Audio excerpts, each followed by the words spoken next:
HMS की एजाजी सदरी के तौर पर तेलंगाना जागृति की सदर वो BRS MLC कलवा कुंटला कविता की बाज़ाब्ता तौर पर मुत्तफ़िक़ा इंतखाब का ऐलान कर दिया गया है। ये फैसला इस माह 31 तारीख को मुनक़द होने वाले जनरल बॉडी इजलास में बाज़ाब्ता तौर पर किया जाएगा। इस बात की इत्तला HMS के जनरल सेक्रेटरी रियाज अहमद ने गोदावरी खन्नी में मुनक़दा पार्टी कॉन्फ्रेंस में दी। सिंगारेनी मजदूरों की फलाह बहबूद के लिए कविता ने TBGKS की एजाजी सदर की हैसियत से जो खिदमत अंजाम दी हैं उन्हें मद्देनजर रखते हुए HMS कायदीन ने उन्हें अपनी तंजीम के एजाजी सदर मुंतखब करने का मुत्तफ़िक़ा फैसला किया।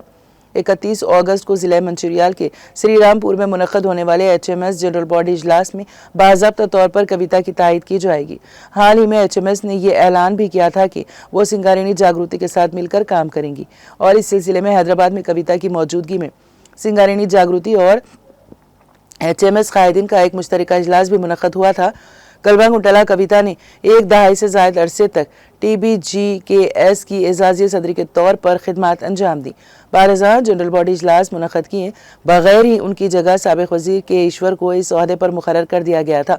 ताहम कविता ने एक जज्बाती मकतूब के ज़रिए मजदूरों को ये यकीन दहानी कराई कि वो इस ओहदे पर रहे या ना रहे, सिंगारेनी मजदूरों के मसाइल के लिए हमेशा आवाज़ बुलंद करती रहेंगी।